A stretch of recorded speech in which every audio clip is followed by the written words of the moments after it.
देखते हैं कि कौन कौन से वर्ड्स का इसने इस्तेमाल किया और उनकी अरेंजमेंट क्या है। देखिए, ये इंट्रोगेटिव प्रोनाउन से फॉर्म शुरू हो रही है। व्हाट डब्ल्यू एच फैमिली का वर्ड है, दैट इज़ फॉर अस्टॉनिशमेंट, यानी बंदा हैरान हो के ये पूछता है व्हाट। ओके, मैं कोशिश करूँगा कि आपको मीनिंग्स ना लेके चलूँ, बस इसकी क्रिटिकल इवेल्युएशन करूँ। जो इज़ है बेसिकली ये वर्ब की फर्स्ट फॉर्म है। इसका मतलब हुआ कि ये प्रेजेंट के ऊपर बात है। दिस नियर के लिए होता है जो चीज़ नियर हो, और वो क्या चीज़ है नियर? हमारे मॉडर्न। ओके, लाइफ क्या है? टाइम। तो मॉडर्न टाइम नियर है। तो क्या कह रहा है? This life, this modern time, if full of care. आप जानते हैं कि जो इफ है ये कंडीशनल है, चॉइसेस के लिए है। लेकिन यहाँ पर गौर कीजिए कि इफ के बाद उसने, जो पोएट है उसने सेंजुरा लगाया है। अगर पोइट्री के किसी लाइन के दरमियान में या किसी लास्ट वर्ड नहीं होना चाहिए, वो उसके बाद नहीं होना चाहिए कोमा। अगर मिड में कहीं पे भी आ गया तो वो असल में सेंजुरा कहलाता है। It is a break, a small pause. क्यों? हालांकि एक लाइन में पूरा थॉट होता है, उसको थॉट को क्यों ब्रेक करता है? एक तो ये कह सकते हैं कि ये पोइटिक फ्रीडम है या पोइटिक लाइसेंस भी बाज़ लोग इसे कहते हैं। लेकिन दूसरी बात ये है कि जब आप किसी चीज़ को एक्सप्रेस कर रहे होते हैं किसी एक ऑडियंस के सामने, तो आपका जो अंदाज ही मैटर करता है। मिसाल के तौर पे, अगर आप भाषण दे रहे हैं बहुत कमाल का, जी बड़ों की इज्जत करनी चाहिए, वालिदैन का एहतराम करना चाहिए, उनकी खिदमत करनी चाहिए और किसी को तकलीफ़ नहीं देनी चाहिए, तो आप ज़रा गौर कीजिए, मैंने कोई सेंटेंस के अंदर ब्रेक नहीं रखा। लेकिन अब मैं ब्रेक दूंगा, पॉज दूंगा और उसका इफेक्ट देखिएगा। हमें बड़ों की खिदमत करनी चाहिए, हमें वालिदैन का कहना मानना चाहिए, हमें दूसरों का ख्याल रखना चाहिए। आपने देखा होगा कि जब मैं पॉज दे रहा हूँ ना, तो वो जो पिछली लाइन जो मैंने अभी भी कही, उसका इफेक्ट होता है रीडर के ऊपर, उसके ब्रेन के ऊपर, वो ड्रिल होती है और वो ये बाउंस होती है उसके दिमाग के अंदर। यहाँ पर कुछ इसी तरह का इस पोइट ने ये यूज़ किया है। आप देखिए कि ये चीज़ एफ रेपिटेशन, और एफ जो है देखिए इसको, अब फ हेयर फ हेयर फ फ, तो रेपिटेशन और एफ जो फ साउंड है, रेपिटेशन ऑफ फ साउंड, बेसिकली ये कहलाएगा हमारे पास consonance. Consonance basically repetition of consonant sounds anywhere, not initial. शुरू में नहीं होना चाहिए। मिसाल के तौर पे अगर ये होता फ्री, फ से है और फुल, तो आप गौर कीजिए कि ये इनिशियल साउंड है, कॉन्सोनेंट रिपीटिशन हुई है, तो ये तो एलिट्रेशन बन गई। तो हम इनिशियल नहीं कह रहे, हम कह रहे हैं कि अगर एनीवेयर यानी दरमियान में, मिड में, जिस तरह ये है, आप देखें कि थर्ड लेटर है लाइफ का, सेकंड लेटर है, ये फर्स्ट है और ये सेकंड है, तो ये हमारे पास क्या हो जाएगा? कॉन्सोनेंस, एफ का कॉन्सोनेंस। देखिए, जो क्वेश्चन है वो रेटोरिकल है, ये वाला रेटोरिकल क्वेश्चन। रेटोरिक क्वेश्चन वो क्वेश्चन होता है जिसका आंसर हम सपोज नहीं करते, यानी अंडरस्टूड होता है कि यार इसका जवाब क्या है। मिसाल के तौर पे, क्या आप इंसान हैं?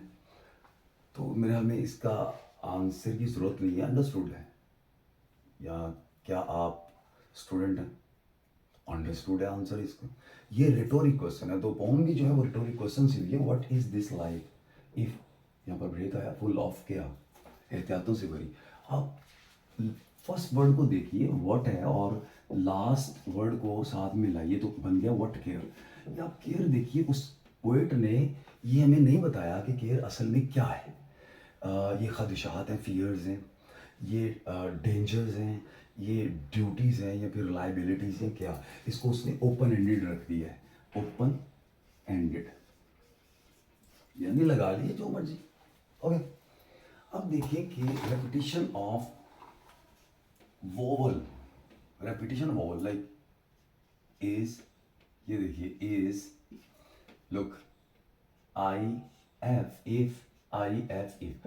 आप देख रहे हैं कि क्या खूबसूरत सिलेक्शन ऑफ वर्ड्स और फिर अरेंजमेंट ऑफ वर्ड्स है। लेकिन जब आप कहते हो इज, ई का साउंड जो है ये देखिए, इज दे रहा है, और दिस इज, इसमें भी वही है ई का साउंड। तो जब ई का साउंड वॉवल है तो ये रेपिटेशन इसकी हुई तो ये क्या बन गया, एजोनेंस। तो इसमें फर्स्ट लाइन में एजोनेंस भी मौजूद है और फिर कॉन्सोनेंस भी मौजूद है। हाँ, एलिट्रेशन अभी तक मुझे नज़र नहीं आई। जी, उसके बाद यहाँ पर टंग ट्विस्टर भी लगा है। अब एक देखिए कि टंग ट्विस्टर किस तरह है।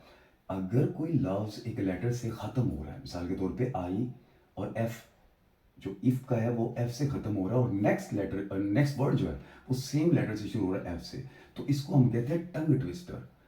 क्या कहते हैं, टंग ट्विस्टर, यानी इट इज़ डिफिकल्ट कि हम इस लफ्ज़ को आसानी से प्रोनाउंस कर लें, तो ये हमारे पास टंग ट्विस्टर है। ओके, नेक्स्ट अब देखिए कि केयर, केयर का मैंने बता दिया कि हमारे पास इसके बहुत से मीनिंग्स हैं, लेकिन आगे देखते हैं। देखिए वी, वी वी यहाँ पर परसोना है, persona, this is plural of I. I की प्लूरल जो होती है वो क्या होती है, वी। अब वी जो है वो रॉयल प्लूरल भी है। जो वी है वो एक जिसे कहते हैं, जो क्रिटिसिज्म है उसकी इंटेंसिटी को कम करने के लिए भी लगाया जाता है। और ये नैरेटिव इन्वॉल्वमेंट पर्सपेक्टिव भी है। नैरेटिव जो है वो इन्वॉल्वमेंट जाहिर कर रहा है, वी जो है, और वी इंटेंसिटी को मिटिगेट कर रहा है, यानी किस चीज़ की इंटेंसिटी, किस चीज़ की शिद्दत, इंटेंसिटी को मिटिगेट, माइनस कर रहा है, कम कर रहा है। मिसाल के तौर पे अगर आप किसी को कहते हैं तुम बदतमीज़ हो या तुम बहुत ही ज़्यादा चालाक हो, अगर आप तुम का वर्ड यूज़ करते हो तो उसकी इंटेंसिटी आप देख लीजिए क्या है। हो सकता है कि दूसरी तरफ से एक बहुत ही अपोजिट और बहुत इसलिए किस्म का रिएक्शन आपको फेस करने को मिले। लेकिन जब आप कहते हैं ना हम बहुत ही बदतमीज़ हैं, हम बहुत ज़्यादा पढ़ते हैं, हम पढ़ते ही नहीं हैं, हम हमेशा फेल होते हैं, तो जब आप वी का वर्ड यूज़ कर रहे हैं तो जो लिसनर है, सेकंड पर्सन है, वो आप को भी इंक्लूड करता है क्योंकि आपने करवाया खुद को इंक्लूड इसमें, तो वो उसकी शिद्दत कम हो जाती है और वो कहते हैं यार ये खुद भी तो अपने आप को भी तो कह रहा है। तो आपने देखा कि जो उसकी इंटेंसिटी है वो लो डाउन हुई है। अब आगे देखिए कि we have no time. No time का मतलब यहाँ पर ये नहीं है कि टाइम है ही नहीं, not enough time, not enough यानी इतना वक्त नहीं है, नॉट इनफ टाइम। किसके लिए, टू स्टैंड एंड स्टेयर। पहले देखिए कि हम बात करते हैं एलिट्रेशन की, तो ट और ये देखिए ट रेपिटेशन हो गई तो ये क्या बन गई है, एलिट्रेशन। ये ट की एलिट्रेशन है। ओके, नेक्स्ट देखिए, अब ये देखिए स और ये स, ये स की एलिट्रेशन है और स की जो एलिट्रेशन है इसको सिबिलेंस कहते हैं, सिबिलेंस। एस की बस और किसी साउंड जो रेपिटेशन है उसको नहीं आपने सिबिलेंस कहना है, तो ये एलिट्रेशन। लेकिन एस की एलिट्रेशन आपके पास सिबिलेंस होती है। अब ज़रा गौर कीजिए तो एक बड़ी इंटरेस्टिंग चीज़ सामने आने लगी है। ये स्टैंड के अंदर लास्ट में जो 3 लेटर इनको इकट्ठा करें तो एंड बन जाता है। और ये देखिए एक और एंड, आप देख रहे हैं चॉइस ऑफ वर्ड और देन अरेंजमेंट ऑफ वर्ड, जो स्ट्रक्चर है। अब देखिए गौर कीजिए, फिर दोबारा वापस फर्स्ट लाइन पे आइए। इज, इफ, एंड, और ये और भी बहुत चीज़ें जो रेपिटेशन होंगी जिनकी। अब देखिए we have no time to stand and stare. Basically जो स्टैंड है ये पेशेंस का नाम है, और जो स्टेयर है that is the name of observation, मुशाहिदा। दो बहुत अहम चीज़ें, मुशाहिदे के लिए आपको पेशेंस रहना पड़ता है, यानी ऐसा नहीं हो सकता कि आप मुशाहिदा करना चाह रहे हो और आप इंटॉलरेंट हो। स्टैंड और स्टेयर जो है ये आपस में कनेक्टेड है एंड से, और इसमें ताल्लुक है, इसमें ना सिर्फ डेनोटेटिव बल्कि कॉनोटेटिव ताल्लुक भी है। कॉनोटेटिव ताल्लुक कैसे, देखिए मैंने इसे कहा है कि ये स्टैंड है पेशेंस, सब्र, टॉलरेंस, और ये स्टेयर जो है ये ऑब्जर्वेशन। तो मुझे बताइए विदाउट पेशेंस ऑब्जर्वेशन होती है, बिल्कुल नहीं होती। यानी एक चीज़ जो है दूसरी चीज़ के बगैर कुछ भी नहीं। We have no time to stand and stare, no time to stand. Again ये गौर करें तो ये 4 जो वर्ड्स हैं हमारे पास ये बिल्कुल सेम रिपीट हुए हैं। ये देखिए यहाँ पर सेम। तो इसको हम क्या कहेंगे, रेपिटेशन ऑफ फ्रेज, ये फ्रेज है, इसको हम क्या कहेंगे, एनाफोरा या एनाफोरिक फ्रेज। सेम रेपिटेशन है वर्ड्स की। ओके, अब देखो कि ये जो स्टैंड है, फिर स्टैंड की ये रेपिटेशन हुई है, तो स्टैंड भी एनाफोरा है, ये वर्ड है। जब आप ग्रुप की बात करेंगे तो तब बात करेंगे रेपिटेशन ऑफ फ्रेज, तो ये एनाफोर है। बीनीद, जो बीनीद है ब से है एंड देन अगेन बोज, तो ये भी क्या होगी, एलिट्रेशन, एलिट्रेशन ऑफ ब साउंड। ओके, अब फिर देखिए बीनीद टी एच और द टी एच, गौर कीजिए, नो टाइम टू स्टैंड, यानी हमारे पास स्टैंड पेशेंस का तो वक्त ही नहीं, बीनीद द बोज, बोज यहाँ पर नेचर है, यानी वो शाखें आप कह रहे ब्रांचेस, और ये नेचर को रिप्रेजेंट कर रही है, और बीनीद शेल्टर को कर रही है। यानी अगर देखा जाए तो हमारे पास वक्त नहीं है कि हम दरख्तों के जाके नीचे खड़े हों, ये मतलब लिया जाता है, लेकिन ऐसा नहीं है। इसका मीनिंग ये बनता है बीनीद अंडर, मतलब अंडर वही चीज़ होती है जो वीक होती है। मिसाल के तौर पे इंसान वीक है तो वो किसकी पनाह में आता है, किसके अंडर में आता है, अल्लाह के। जब वो कहते हैं आऊज़ बिल्लाह, कि मैं पनाह मांगता हूँ आपकी, अल्लाह की सुब्हानहू व तआला, तो वो प्रोटेक्शन में आ जाता है। नेचर जो है वो ताकतवर है एज़ कम्पेयर टू जो बीनीद है, जो वो भी अपने शेल्टर लेने वालों को एक हेवन देता है, और यहाँ पर जो एक ताकतवर चीज़ है वो एक जो वीक है उसको प्रोटेक्ट कर रही है। फिर ये कहा जा सकता है कि अगर इंसान के पास वक्त होता तो शायद ये ज़रूर दरख्तों के नीचे खड़ा होता। तो ये आप ये यहाँ से ये भी इमेज ले सकते हैं कि might be talking about deforestation. भाई मॉडर्न पीपल है, तो मॉडर्न पीपल दरख्तों के नीचे, शाखों के नीचे कैसे खड़े हों। सोसाइटीज़ जो बना दी हैं हमने, उनके साथ पता नहीं कौन से जन्म का बदला लिया है। तो जब शहरों के अंदर, सिटीज़ के अंदर ट्रीज़ नहीं होंगे जगह जगह, जिस तरह के गाँव में होता है, तो मुझे बताइए कि कैसे जगह। तो ये सपोर्टिव पॉइंट भी है मॉडर्न लाइफ को, कि बहरहाल जदीद तरक्की ने इंसान को ऐसा बनाया, इंसान ऐसा नहीं था, जदीद तरक्की ने उसको ऐसा बनाया कि अब उसके पास ना तो टाइम होता है और ना ही वो इन चीज़ों को हीड देता है। अब देखिए नेक्स्ट लाइन पे एंड, एंड जो है बेसिकली ये कनेक्शन है, कनेक्शन, ये एडिशन है, आपको पता ही है। स्टेयर, स्टेयर ऊपर भी आया था, ये देखिए यहाँ पर नंबर 1 दो सेकेंड लाइन में स्टैंड भी रिपीट हुआ और स्टेयर भी रिपीट हुआ, लेकिन थर्ड लाइन में देखें तो स्टैंड आया यहाँ पर, और फोर्थ लाइन में देखें तो स्टेयर आया यहाँ पर। यानी इसका मतलब है कि स्टैंड एंड स्टेयर को उसने सेग्रीगेट कर दिया है, जुदा कर दिया है। अब ये चीज़ें इकट्ठी नहीं, तो मैंने बताया ना ये ग्रैंड कॉन्सेप्ट है, सो दैट्स वाई उसने उनको जुदा करके बयान किया।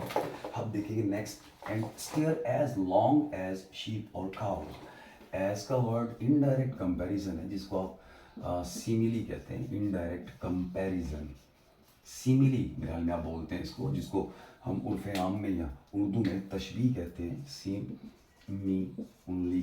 तो जहाँ पर पोइट्री के अंदर एज या फिर लाइक का वर्ड यूज़ हो, लाइक का, तो वो कंपैरिजन होता है दो चीज़ों का। जिस तरह कि ये बच्चा तो फूल जैसा है, जैसा है, ठीक है, ये नहीं कि ये बच्चा फूल, ये फूल जैसा है। तो दो अनलाइक चीज़ों का आपस में कंपैरिजन लाइक और एज से कराया जाता है।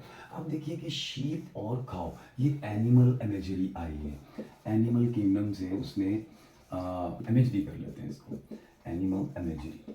तो अब करेगा क्या, बात तो इंसानों की कर रहा है, तो जानवरों की बात क्यों कर रहा है यहाँ पर, शुरू में तो इंसानों की भी, तो यहाँ पर जानवर कैसे आ गए। देखिए इंसान को इतनी फुर्सत नहीं है कि वो शायद जो जानवर नेचर को टाइम देते हैं उतना वो इंसान जो है उतना ही टाइम दे ले, उसके पास वक्त ही नहीं है। और आपने देखा होगा कि जितने ये काउज या शीप होते हैं तो वो ग्रीनरी के पास रहना पसंद करते हैं। तो इससे हम ये इंटरप्रेट करेंगे कि जानवर ज़्यादा नेचर से प्यार करते हैं एज़ कम्पेयर टू मैन। बात आपको शायद समझ आ रही है? मैं दोबारा कोशिश करता हूँ इसको समझाने की। देखिए ये असल में डिग्रेडेशन ऑफ ह्यूमन बीइंग है। चलो ये देख लेते हैं हम, डिग्रेड कर रहा है किसको?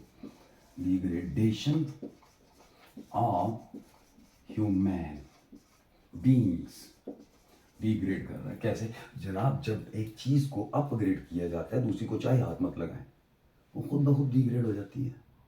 आपने देखा होगा मूवी के अंदर के जो हीरो होता है वो कमजोर होता है, और जो विलन होता है वो तो जनाब बहुत ताकतवर होता है। क्यों? ऐसा क्यों है? क्योंकि जब कमज़ोर चीज़ जो है वो ताकतवर चीज़ को ख़त्म करेगी, उसको आप कह लें डिफीट करेगी, तो उसका स्टैंडर्ड ऑटोमेटिकली बढ़ जाएगा। बढ़ाने की ज़रूरत नहीं है खुद भी। मिसाल के तौर पे ये एक लाइन है, तो मैं आपसे कहता हूँ कि इस लाइन को बगैर हाथ लगाए छोटा करके दिखाएं। माँ का भी नहीं लगाना, कोई चीज़ टच नहीं उस लाइन को, तो आप क्या कहेंगे? आप कहेंगे ये ले छोटी हो गई है। हाथ नहीं लगाया, लेकिन दूसरी लाइन ड्रॉ की है जो कंपेयर करके उसको क्या कर रही है? छोटा कर रही है। जब इसने जानवरों को अप किया कि शीप और काव जो है वो इंसानों से ज़्यादा टाइम देते हैं नेचर को, तो डेफिनेटली इंसानों की बात भी नहीं कर रहा वो भी इस लाइन के अंदर, वो ऑटोमेटिकली नीचे चला गया इंसान। तो मुझे मार्क ट्वेन याद आ गया, जिसमें ये रेफरेंस है, आप पढ़िएगा, शायद बीएसए की इंग्लिश में कभी हुआ करता था मार्क ट्वेन का, damn human race, damn human race, sorry George Orwell का एनिमल फार्म। उसमें भी कुछ इस तरह की चीज़ें बताई हैं जो ह्यूमन है उनको डिग्रेड किया गया, और एनिमल्स को चाहे एक सिंबॉलिकली मेटाफोरिकली उनको अब किया तो गया भाई, ठीक है। यहाँ पे उसमें वो कहता नहीं है एनिमल फॉर्म में 4 legs गुड 2 legs बैड, मतलब ह्यूमन बीइंग तो बैड है, 4 legs गुड। ओके, तो उसको ज़रूर पढ़िएगा, काफ़ी इंटरेस्टिंग वो नॉवल जो है। और यकीन करें पाकिस्तान की सिचुएशन के बारे में बताता है वो, तो आपको ज़रूर पढ़ना चाहिए, उर्दू में ही पढ़ लें। देखिए कहाँ पर पहुँचे थे? यहाँ पर जी, ये एनिमल इमेजरी तो हो गई हमारी।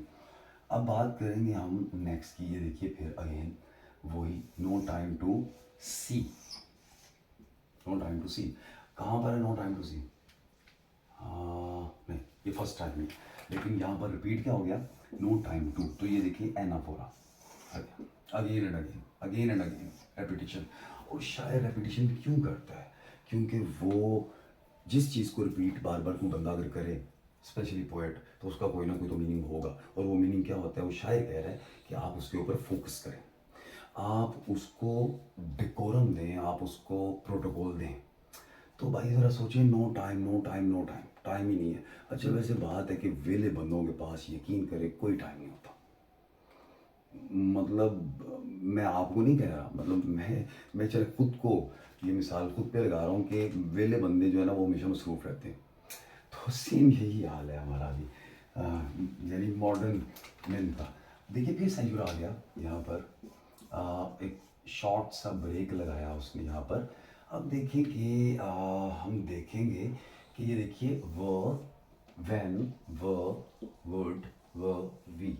तो ये रेपिटेशन ऑफ इनिशियल है। देखिए पहला पहला लास्ट, तो ये क्या बन गई? ये एलिट्रेशन बन गई किसकी? व की, एलिट्रेशन, एलिट्रेशन बन गई है व की। और एक और चीज़ मुझे नज़र आ रही है यहाँ पर, ऊ, ई, लॉन्ग वोवल आ रहे हैं। बहरहाल ये एजोनेंस और इस तरह का कुछ प्रोनाउंसिएशन का बात है, तो वो इंशाल्लाह कभी फिर बात करेंगे उस पर। व्हेन वुड्स वी पास, जब हम जंगलात में से गुजरते हैं, हमारे पास वक्त ही नहीं है देखने का। ये बात काबिल गौर है कि हमारे पास वक्त नहीं है। क्यों? शायद हम मसरूफ़ बहुत हो गए, या शायद हमने अपनी लाइफ को ऐसा गुलाफ पहनाया, ऐसे शेल के अंदर आ गए कि हम उस शेल को खोल ही नहीं सकते। हमारे हाथ, हमारी आंखें, इवन कि हमारे दिमागों को किडनैप कर लिया गया।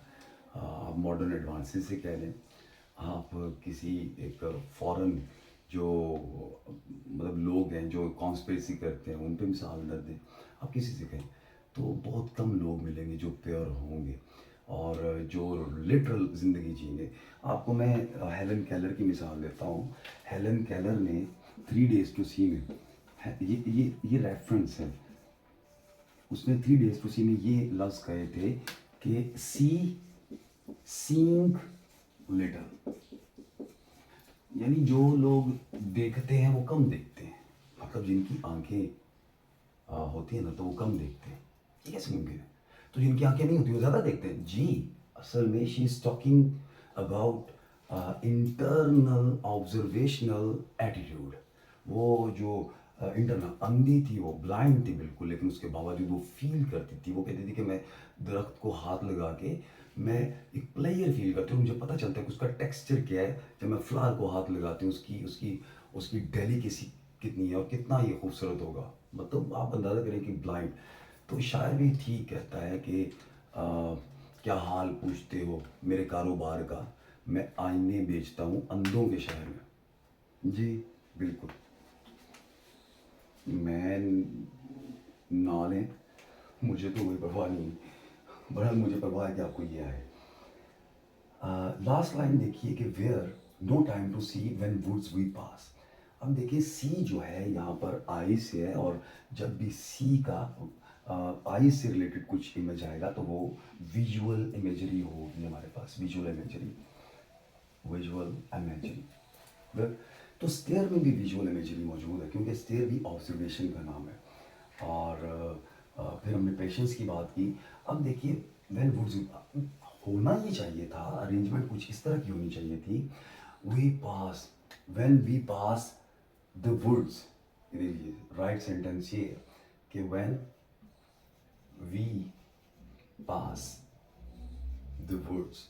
लेकिन उसने क्या कहा, व्हेन वुड्स वी पास, यानी वायलेशन ऑफ ग्रामर रूल। जो वायलेशन ऑफ ग्रामर रूल होता है जो पोइट करता है, इसको पोइटिक लाइसेंस कहते हैं। यहाँ पर पोइटिक लाइसेंस है, पोइटिक लाइसेंस, यानी इसको कहते हैं वायलेशन ऑफ ग्रामर रूल। अगर आप ऐसा करेंगे तो गड़बड़ होती है। ये देखिए यहाँ पर भी इफ के फौरन बाद उसने सेंजुरा लगाया है। ये भी एक आप कह लें कि एक फ्रीडम है, पोइटिक फ्रीडम कह लें। लेकिन पोइटिक लाइसेंस में ये होता है कि पोइट वायलेट कर सकता है ग्रामर रूल्स को। अब यहाँ पर भी तो पोइटिक लाइसेंस है। अब देखें ज़रा कि ये जो चीज़ है ये पोइटिक फ्रीडम के सेंस में किस तरह आ रही है। और पोइटिक फ्रीडम और पोइटिक लाइसेंस को मैं थोड़ा सा सेग्रीगेट कर रहा हूँ। क्वेश्चन तो ऊपर ऊपर वाली स्टेटमेंट में ही क्वेश्चन मार्क लगना चाहिए था यहाँ पर, लेकिन लगा नीचे रहा है वो।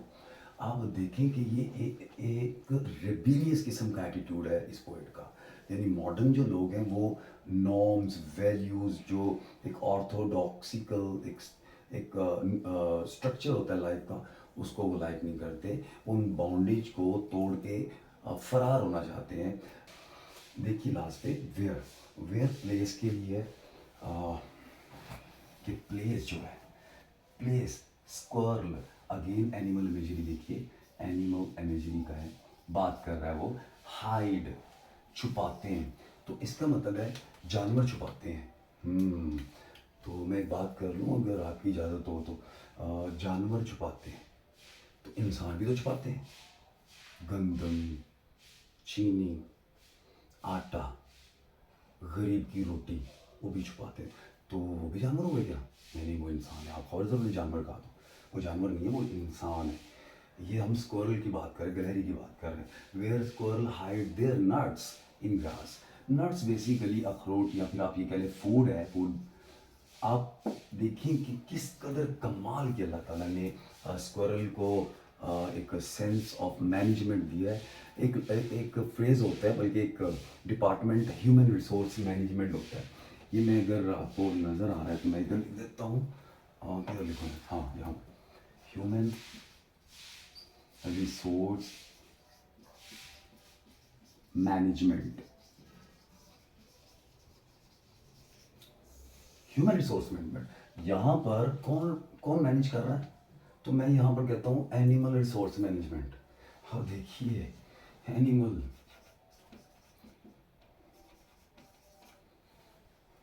Resource management.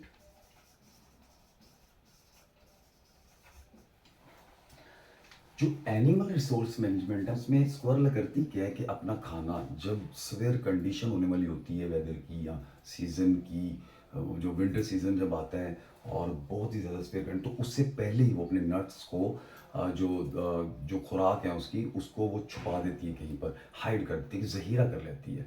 और फिर बड़ी कफ़ायत शायरी के साथ उसको जितने भी बाकी आयाम है जहाँ पर वो रहेगी, इम्प्रिजन रहेगी कह लें, या बाहर नहीं निकल सकती उस मौसम में, शदीद मौसम में, वहाँ पर वो उसको यूज़ करेगी। और जब ख़त्म हो जाएगी तो फिर दोबारा दूसरा राउंड करेगी। तो आप देख रहे हैं कि WH जो डेविस है, ये असल में कर क्या रहा है, कर ये रहा है कि जानवरों को लेकर कंपैरिजन करवा रहा है इंसानों का, और जानवरों की अच्छी अच्छी खसूसियात के बारे में बताकर इंसानों को डिग्रेड करता जा रहा है, डिसग्रेस करता जा रहा है। और जिस तरह मार्क ट्वेन में डैम ह्यूमन रेस, यानी एक किस्म का लानत हो तुम पर इंसानी नस्ल, ये असल में वो तमाम इंसानी नस्ल नहीं, ये उनकी बात कर रहा है जो आप कह लें कि केयरलेस एटीट्यूड रखते हैं towards eating, towards helping people, assisting. तो इस किस्म की चीज़ों के बारे में वो केयरलेस एटीट्यूड रखते हैं ना, तो उनके बारे में वो बात कर रहा है। मैं इसको थोड़ा सा डिफेंड दे रहा हूँ, मैं बिल्कुल तो खिलाफ नहीं होऊंगा कि WH डेविस इंसानों को, तो खुद भी तो इंसान था यार। हाँ, वो मतलब एप तो नहीं था, वो डार्विन वाला सीन तो नहीं था, चार्ल्स डार्विन, पता नहीं, पता, बता दूँ? ओके, सुने थे जनाब, कहते हैं कि जो इंसान है ना उसकी एवोल्यूशन हुई है। ਇਹਦਾ मतलब ने ਜਿਹੜੇ ਬਾਂਦਰ इंसान बन गए ने, ਜਿਹੜੇ ਬਾਂਦਰ चिड़िया घर ਦੇ ਵਿੱਚ ਨੇ वो इंसान ही बने। तो कहते हैं नहीं नहीं वो भाई आए बाई जाए, ये होता है इनके पास। लें जी, ये बेसिक एक थोड़ा सा मैंने आइडिया दिया आपको कि क्रिटिकल एप्रिसिएशन ये है, लेकिन मैं इसके बावजूद थोड़ी सी चीज़ें और डिस्कस कर देता हूँ। ये देखिए कि यार where is my blue pen, black, okay black. हर जो लाइन है पोएट्री की, उसका लास्ट वर्ड जो होता है उसको आपने साउंड करना है। जब ये साउंड करेंगे तो इसके साउंड को आपने फर्ज कर लेना है, ये ए है, यानी केयर, ये ए है। और अगर दूसरा साउंड निचली लाइन का लास्ट वर्ड का जो साउंड है वो भी मिला तो वो भी ए हो जाएगा, अगर नहीं मिलेगा तो वो बी हो जाएगा। तो देखिए केयर तो क्या बन गया, स्टेयर तो मिल रहा है, बिल्कुल मिल रहा है, तो ये भी क्या हो गया, ए ए ए। बर्ड्स तो ये नहीं मिल रहा, ये बी हो गया। और काउस ये मिल रहा है, इससे ये भी हो गया। पास, ग्रास, ये देखिए सी सी, डी डी, ई इस तरह ये कपलेट्स हैं, इनको हम कहते हैं ए ए ए बी बी, सी सी, ये कपलेट्स कहते हैं इनको। आ, और इसको लव कपलेट्स भी कहते हैं, लव कपलेट्स, और इसको हीरोइक कपलेट्स भी कहते हैं। यानी इस राइम स्कीम को हम ये कह सकते हैं। अब इसमें आप अंदाज़ा कीजिए कि there are lot of things कि आप इसमें से बेशुमार अभी भी चीज़ें निकाल सकते हैं। टंग ट्विस्टेड फिर आया होगा, ये देखिएगा, ये मौजूद है आपके पास। अच्छा, और हम क्या ढूंढ सकते हैं, हम क्या ढूंढ सकते हैं, चलें इसकी टाइटल की बात कर लेते हैं। ये देखिए कि सेटिंग में दो चीज़ें थी, ये मॉडर्न टाइम है और प्लेस आउटडोर है। देखिए गाय भैंसें ड्राइंग रूम में नहीं होती, यहाँ पे जो ट्रीज़ हैं वो वॉशरूम में नहीं होते, वो आउटर प्लेस पे होते हैं। अच्छा, एक तो ये हो गया। रियलिटी में ये पोम का जो सीन्स हैं, जो विस्टा हैं, वो कहाँ पर हैं, यानी इसका जो एक्ट हो रहा है वो कहाँ पर हो रहा है। एक ये टाइम होता है और प्लेस होती है, और एक प्लेस और टाइम वो होती है जहाँ जिस एरा से ये पोइट जो है वो बिलोंग करता है, उस दौर का। लाइक मॉडर्न है तो मॉडर्न है, रोमांटिक है तो रोमांटिक है, उस दौर का। और उस प्लेस जहाँ पर ये रहता है। मैंने सुना था कि ये WH डेविस जो है काफ़ी अच्छा बंदा, सागर सिद्दीकी के साथ मिलाया जाता है अक्सर व बेशतर। लेकिन ये फिर बात करेंगे भी, तो मैंने सिर्फ 4 लाइनें और 2 एक्स्ट्रा डाल के 6 का पैकेज बना दिया है। मैं उम्मीद करता हूँ आपको समझ आई होगी। बाकी बातें जो इंशाल्लाह वो अगले लेक्चर में करते हैं।